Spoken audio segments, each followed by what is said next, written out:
Today I'll be talking about object and context, and like Hartmut said, this is a version of the talk that I gave at ICCV this year, or rather last year, but there are also some new contributions that Carolina Gay-Giz and I have worked on in the past few months.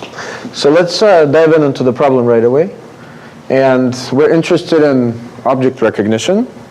And given a test image, we'd like to, A, identify all the objects in terms of their boundaries.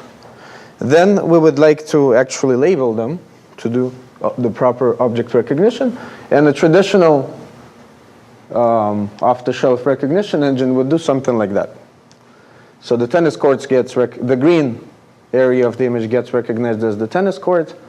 The person gets recognized as a person. The tennis racket is given the right label. And then the blob, the yellow round blob in the right corner, gets recognized as a lemon. Clearly, to us, it seems like a wrong answer, but there is hardly any difference between a lemon and a tennis ball. But ideally, we'd like an object recognition system that would recognize it correctly in terms of context. So the idea of this talk is that all the objects that are recognized and are present in the image should co-occur or coexist with one another, such as tennis balls and tennis courts and rackets and person tend to coexist in the same image, but lemons and tennis courts aren't likely to be found in the same scene. So as the overview, we'd like to perform segmentation on the image first to identify all the segment boundaries of all the objects, then perform segment classification to provide labels for all the segments that we have in the scene, and finally do some sort of contextual reasoning to determine whether all the labels that were given for all the objects in the scene, whether they all make sense with one another or something is out of sync. The first question that we'll address for segmentation is we want to figure out why is segmentation useful for recognition? Well, first of all, segments can represent either entire objects or object parts. They can exploit the explicit information about objects in the scene themselves. It is quite convenient to localize and use shape using segment boundaries. Finally, the signal-to-noise ratio gets increased because we'll only concentrate on the segments themselves and not the clutter, the background information in the image. And all of these things make sense. However, there may be a problem.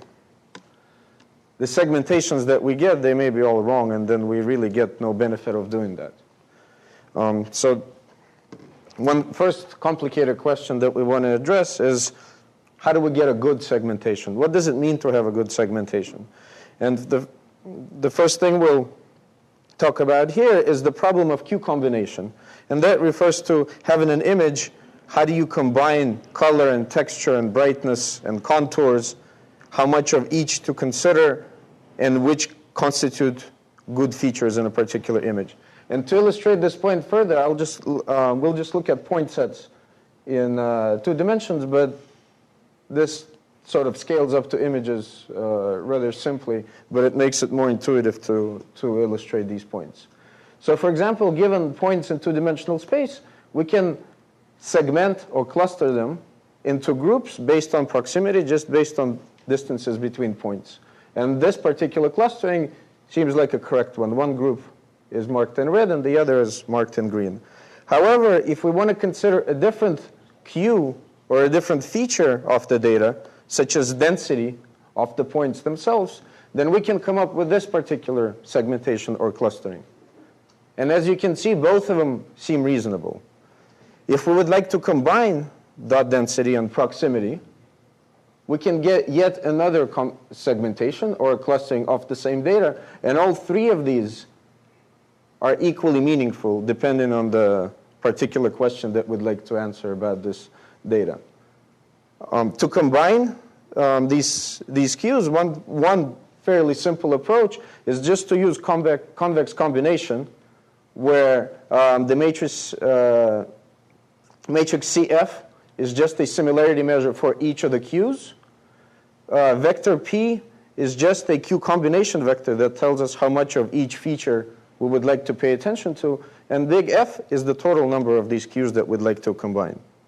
And like I said, since it's a convex combination approach, the sum of the vector P must add up to 1. The next question in addressing the quality of segmentation and doing parameter estimation is how to pick the model order of the particular segmentation problem. In other words, how do we know how many segments or clusters there are in a problem? For example, going back to the point sets one more time, we can consider this particular clustering for 2 groups or 3 groups or 4 groups. And perhaps if we do this once, the solutions for K2, 3, and 4 all seem reasonable. So now, to validate our results, let's consider taking the same original data set, but adding just a little bit of noise, either perturbing the distances between points or just changing the absolute coordinates, and doing the exact same segmentation or clustering with the same number of groups, 2, 3, and 4. As we can see, for the value of k equals 2, the solutions did not change. The same segments or clusters reappear. The same happens for k equals 4. However, for k equals 3, we see that the grouping in this lower triangle has shifted because some of the clusters became closer than others depending on the noise that was introduced to the original problem. Therefore, we can say that in selecting the model order, we can use this sort of perturbation to determine which values of k are useful and which ones aren't. And to determine what's useful and what's not, we use this notion of stability. And this is how we define stability. And essentially what this means is we can take the same data set, perturb it 100 times either by, like I said, adding noise or changing distances between points or just adding noise to the pixel data, and performing the same segmentation or clustering multiple times over each of the perturbed instance of the data. And then we will look at the label consistency per data point over the multiple iterations. So here, SI is the label consistency. And we would just like to add up the number of points that remain with the same label over the number of iterations. So in the previous example that I showed, if the labels don't change, for example, for k equals 3, then we will say that the solution is stable, because if you add noise, the labels or the output of your segmentation doesn't change. But if you just add a little bit of noise and things start shifting around, then the value of k is probably not native to the particular problem. So now let's look at some examples of stable segmentations. And like I showed in the previous slides, there may exist multiple values for different k's. For example, for k equals 2 and k equals 4, the solutions were equally stable. And for different combinations of q parameters, solutions may be equally stable and useful. So here we consider a combination of 9 different segmentations for values k from 2 to 10, resulting in total of 54 segmentations, and here just a few examples. And as you can see, the different segments depict different aspects of the image, starting from the cow, the grass, the building, and even the cows. Here are some more examples of stable segmentations, and here you can see explicitly how the sort of trade-off between different cues plays a role. So in the left column are the original color images that we'd like to segment. The 2 middle columns are just examples of some of the stable segmentations. And on the right column are the various human segmentations provided by the Berkeley segmentation database. And for the human segmentations, the darker the particular segment boundary is, means that more people agree on that particular boundary. So let's take an example of this snow and cloud in the sky. And the first stable segmentation that we see, just by just by permutation, only considers color as a similarity measure between different pixels. So here we see that all the white stuff, including the snow and the clouds, is separated from the sky and is separating from the rock or part of the mountain that's there. However, if the texture queue gets turned on, the clouds are separated from the snow because they have different textures. And we can see that another segment boundary is introduced over here. Here's some more examples from a completely different domain. These are biopsies of human tissue. And we can see that these different segmentations really pick out different properties of the images, whether it's color, whether it's texture, whether it's human glands or individual cells. And this is a very powerful approach to data mining and segmentation depending on the particular problem.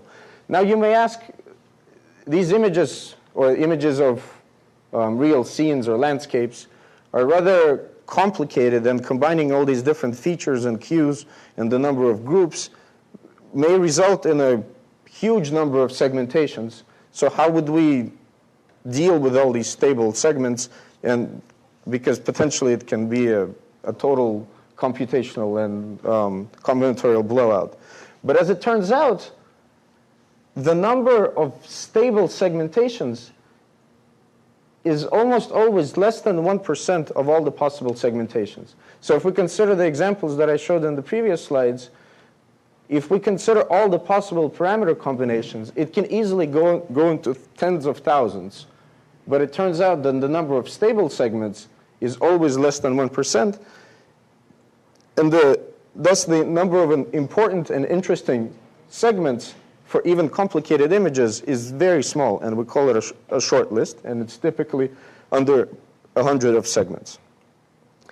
So now, with stable segmentations at hand, let's return to the overview of our proposed paradigm, and we'll modify it a slight bit. Instead of performing this particular flow on the entire test image, what we would like to do is we would like to consider first all the stable segmentations, and then apply the flow that we introduced earlier to all segments in parallel. That way, each segment gets treated as an image, and the processing gets done on the individual segments, and that will allow us to perform the contextual reasoning and more accurate recognition that we spoke about. So now let's concentrate on the second aspect of our flow, and that's the segment classification. Traditionally, there's two kinds of models for object recognition, and they can be broken down into two broad categories, the generative and the discriminative. The constellation parts-based models intuitively seem more appropriate, and they've been talked about for over 30 years now. But it just turns out that for articulated objects, they're so complicated, and it's so hard to find instances of all possible configurations of a particular object that they tend to get so complex. And the bottom line, in reality, basic methods like the bag of features work a lot better. And that's what we'll consider in this work. So now I'll quickly do an overview of the traditional bag of features method, and then we'll see how we combine it with our segmentation approach. So traditionally, given a training set, images are represented using some interest point descriptor, whether it's SIFT or MSR or your favorite descriptor. Then all these descriptions are put in some high-dimensional space depending on the dimensionality of the descriptor. And then they're vector quantized to construct these code words. And here, this is an example dictionary of code words. And then each training image is represented by a bag of these code words. It's nothing but a spatially orderless histogram of these code words for every training image. And then for every category, we come up with a model of this particular combination of bags. So then when given a novel image, we apply the exact same transform and then use some classification scheme, whether it's an SVM or a nearest neighbor, to come up with a best label for the unknown image. So the motivation in combining of bag of features with the stable segmentation approach is that we'll ideally like to have a novel image segmented out such that every segment represents an object, then take individual segments, run it through some object recognition black box, and then come up with a labeled image where each object gets a label. So let's get into just a little bit more detail and see how we actually combine the stable segmentations with the classification scheme. So here, rather than trying to come up, so phi is a description of a bag. It's just a histogram of a particular image. SQ refers to the qth segment from a test image. And all we're trying to do, we're just trying to find a nearest neighbor of a test segment to the training image. So here we treat each segment as an individual image, and we're trying to just find a nearest neighbor image from the training that will match the test segment, and then we'll assign the same label to it. Now for labeling, there's two kinds of possibilities, one for multi-class and one for single class recognition. And they're essentially the same, except for single class recognition. We'll pull over all the possible labels and sum up all the probabilities and give the best sum label to the entire image. Now, one interesting thing is that when we're doing the stable segmentations, it is quite possible that we'll come out with a very small segment that will have a very high probability of being something. Let's say it's 1 pixel large, and it'll be white, and it'll have a perfect correlation to snow, for instance. But then we know that the 1 pixel size segment, it's probably just noise, and it's not very informative. So when we do the labeling, we weigh the likelihood of a particular segment, SQ, being a particular category C, by the size of that particular segment relative to the size of the biggest segment. Because if the segment is too small, then chances are it's not very informative. Now, to quantify the importance of using segmentation with the bag of features, we'd like to ask for a fairly straightforward question. One is, can segmenting an image improve recognition accuracy? The next question is, does the number of segments affect the recognition accuracy? Third is, does it even matter what kind of segmentation you use? Why go to all these stable segmentations and not just randomly partition the image? And finally, is it beneficial to perform localization and multi-class recognition using segmentation? So empirically, to answer the first question, with including stable segmentations on these sort of traditional Caltech and Pascal datasets, we can see that including stable segmentations and leaving the recognition engine, the bag of features, completely untouched, we almost see increase in performance by a factor of 2. Just by isolating the segments from its background and implicitly computing the shape of the segment, we can see such a dramatic increase. The next question that we want to answer is, does the number of segments affect the recognition accuracy? And the individual lines and the labels don't really matter, but what's interesting is we can see a trend. On the x-axis, we see the number of segments, and on the y-axis, we see the recognition accuracy. And we can see that for all of these 20 categories, we see that as the number of segments increases, so does the recognition accuracy. But eventually, at some point, it plateaus off, meaning that as you increase more number of segments, more segments become useless and erroneous than the good ones, and the recognition accuracy eventually will fall off. So it's nice to find this inflection point where we can stop and say this is the good number. Now, a more interesting question is, what about the quality of segmentation? How good of a segmenter do we need to actually get this benefit? So for that, let's consider a simple example. I think this comes from the Berkeley segmentation database. And we can reason about it by considering all possible segmentation algorithms. So if we think of it as this continuum of segmentation accuracy, the best on this right side are the human segmentations, because that's ultimately the kind of segmentation we want to achieve. And on the other end of the spectrum are the block segmentations, where you just partition uniformly the image and hope that that sort of provides you with some benefit. And arguably, all the other segmentations that have ever been invented lie in between these two ends of the spectrum. And our approach of stable segmentations and the random segmentations, these are the two most familiar multiple segmentation algorithms that currently exist, lie somewhere in between. So just for the sake of argument, we'd like to compare our approach to the one of the block segmentations to illustrate that the quality of segmentation actually does matter.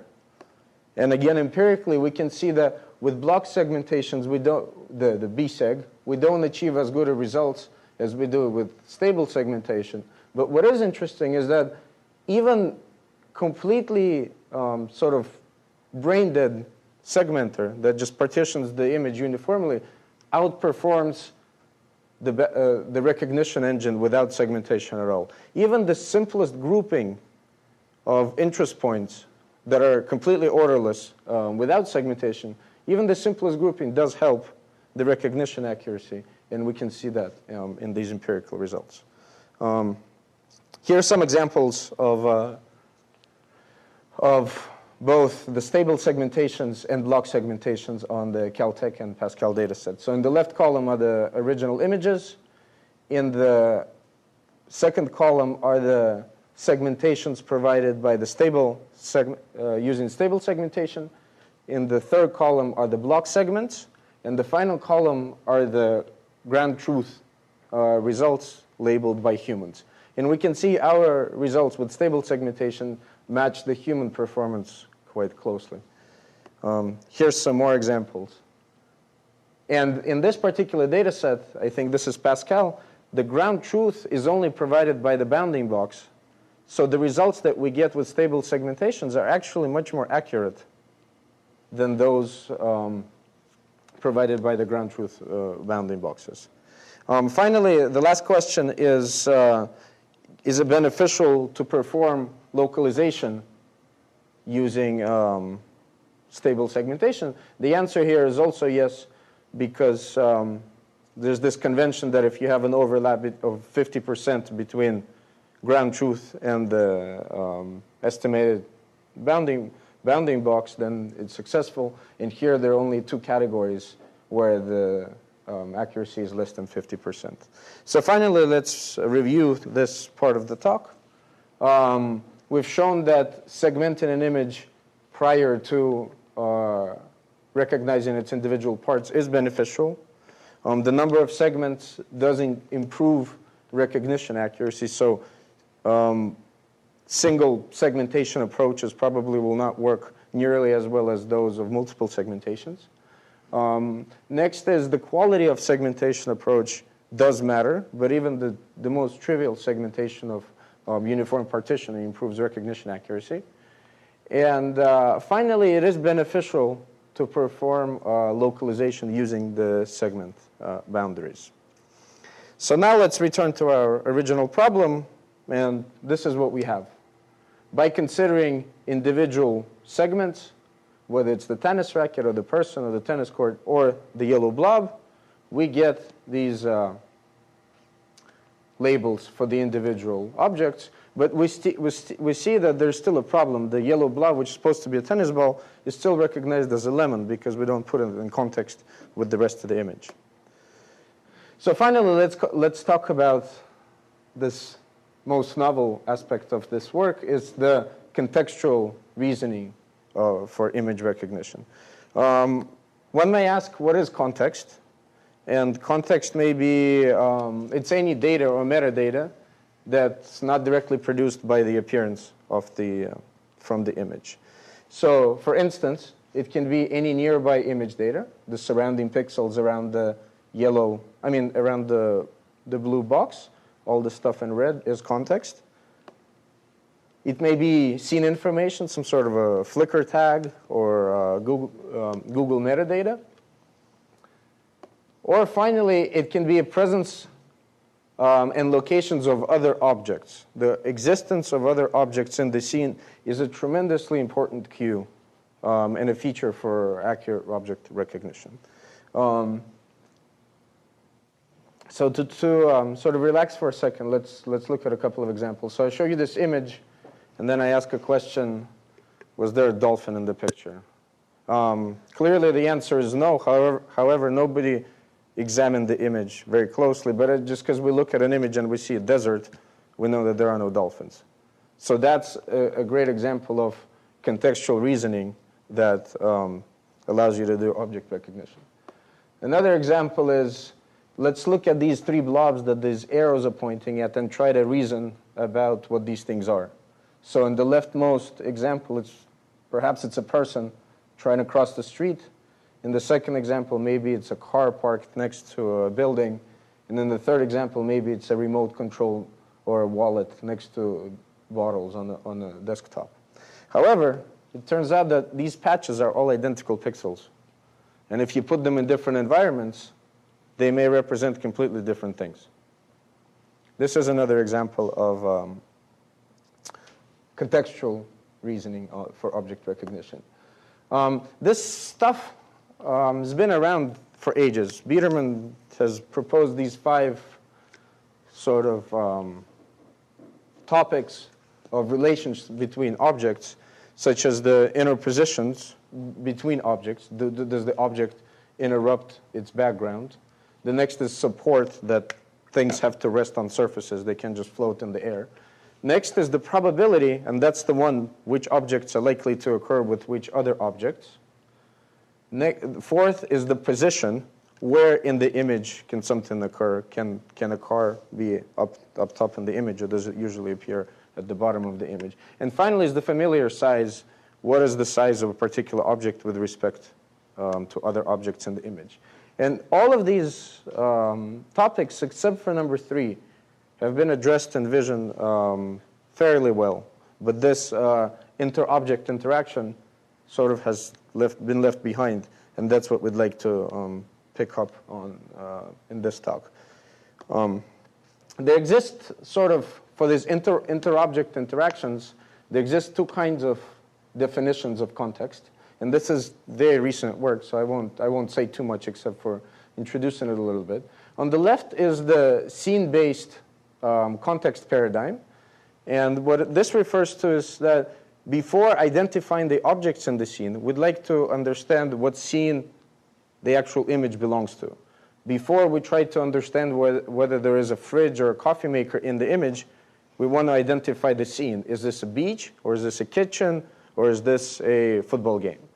Once the scene has been inferred, then only the objects that can exist in that particular scene, for instance, in the kitchen, there can only be a fridge or a coffee maker or a sink, only those objects are considered as possible candidates for possible objects in this particular image.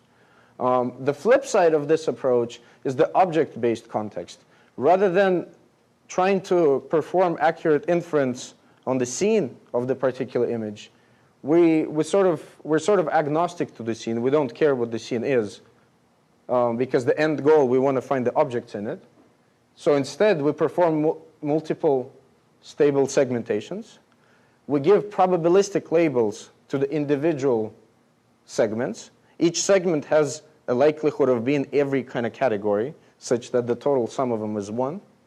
And only then we pick the objects from all these possible combinations, only those that tend to coexist with one another.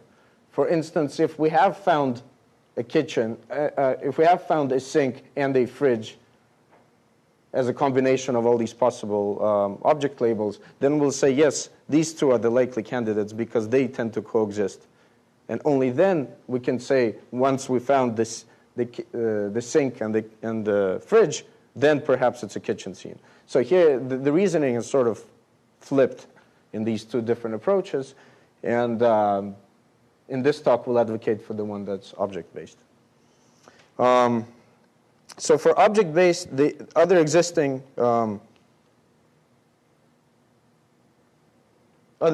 uses of context, people tend to reason about objects on a pixel level. Labels tend to be given to pixels rather than segments or regions of the image. And this is sort of intuitive, and the nice outcome of this is that every pixel gets a label and you get per pixel labeling. But the problem is that you get discontinuous segments, and computation, this becomes just a nightmare because images are so big. At the other end of the spectrum, there are approaches that operate on the entire image level. But the flip side of this is that the reasoning of this becomes too general, and sometimes looking at the background, an average background of all different faces may just give you blur and not be very informative. What we introduce is the segment level reason about context. Rather than operating on labels of pixels or reason about the entire scene as a whole, we partition, like I showed earlier, we partition the image into a number of different segments and then provide labels for each segment. So here, the context-based object recognition approach here, this probability, conditional probability on the left, depends on two factors: the contextual agreements among the categories multiplied by the actual appearance of each of the segment. So depending, and the appearance is the probability of a particular segment being a particular category. And the contextual agreement is the likelihood of certain category labels coexisting with one another. And you may ask, well, how do we know what things coexist? How do we know that lemons don't go with tennis courts, but tennis balls do? So there's two kinds of sources of this context. The most trivial one is just by looking at the training data, we can just do basic counting of which categories coexist with which other categories. This requires strongly labeled data, and sometimes it's not available. The alternative is to use Google sets. And I don't know if everyone, I assume everyone knows what Google sets are, but the idea is that if we just crawl the web and look for combinations of words coexisting in the web, we get a pretty good idea of what things co-occur with one another. For instance, if we look, if we just look some pair of categories like grass and tree, we see that there is blue means that there is coexistence and green means there isn't. We see that grass and tree do coexist with one another, but then, for instance, building and sheep don't tend to co-occur on the web very often. So this is an interesting source of contextual data, although it's not image-driven, but there's high correlation between the two, and it's very, very interesting. There's two kinds of Google sets, the small and the large ones. And in this work, we've used the small ones because we found that the large Google sets tend to be too broad, and they tend to show that everything sort of coexists together, and it's not as informative. So now we're able to perform the accurate recognition where the label of the lemon gets switched to a tennis ball, because the tennis ball lemon, although it may have lower appearance-based probability, but contextually it fits much better with the entire scene. So now let's look at some results including context. And we can see that and these are, again, very sort of well-accepted data sets, the MSRC data set and the PASCAL. And we see that with context, whether using Google sets or counting in the training, there is a dramatic improvement, especially in the case of MSRC. One of the problems is that the number of categories in all of these fairly sort of toy data sets is so small, and that capturing the interaction between categories is kind of difficult, because not that many images have the right categories co-occurring with each other. In MSRC, there are 21 categories, so we can see the improvement is larger because these context matrices, as we've seen in the past, they're denser. So as we increase the complexity of the data sets, and as, for example, the Caltech data set has 256 categories in it, as the number of categories go up, the density of these context matrices will only increase, and as it increases, the importance of context and the utility of context will be only improved. And we think that the recognition accuracy will increase even further as we scale up and the number of categories increase. Here's some examples. In the left-hand column, we see an example segmented image using stable segmentations. Second column is the recognition without context. Third one is recognition with, and the fourth is the ground truth. And I'll just pick one example here. In the second row, we see that the yellow blob in the blue background was labeled as cow, but in fact, including the contextual reasoning, the label was switched to boat because boats tend to co-occur in water much more often than cows do. And this, in fact, matches the ground truth. Here's some more examples from another data set. And similarly here, we can see that this object was labeled as cow next to person, but it turns out that cows co-occur with people less often than dogs. So the label was switched to dog because the dog and the cow have similar appearance. And this is the source of the confusion. Of course, there's some failure cases. For example, here, cars tend to, originally, car and grass were labeled correctly, but due to these contextual constraints, cars tend to be found on roads more often, so the grass was switched to road. And maybe offline or after the talk, I can answer some questions how this can be fixed and see how that performs. Now, this is all great that we incorporate the co-occurrences between objects, but one of the obvious things that we can also include is the spatial orientation among objects. Like the sky has to be above water. Like people have to be above the ground and things like that.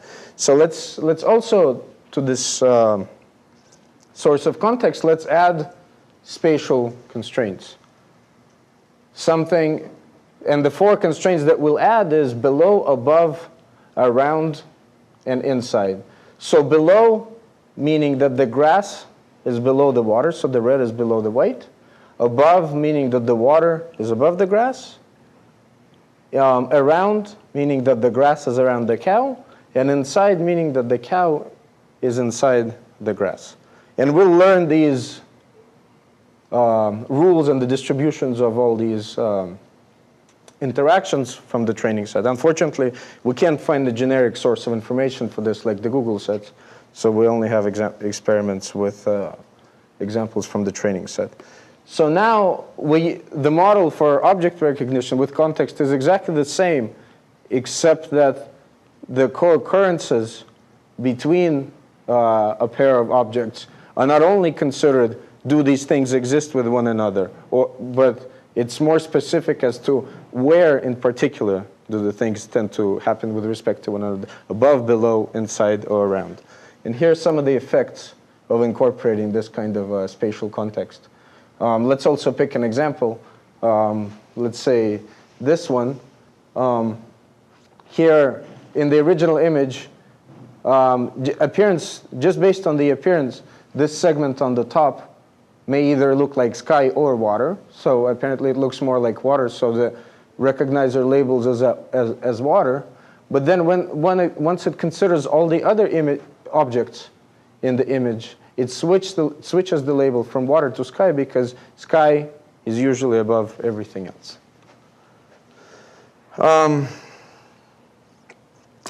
So to conclude, We've shown that semantic and spatial context is useful and can be applied to essentially any off-the-shelf object recognition approach. Sources of context may be either taken from training data or the generic ones like the Google sets. We've shown that segmentation for recognition, and in particular before recognition, is a useful step to take because it provides additional information like the shape description and reduces the amount of noise that's present in the image by getting rid of the clutter.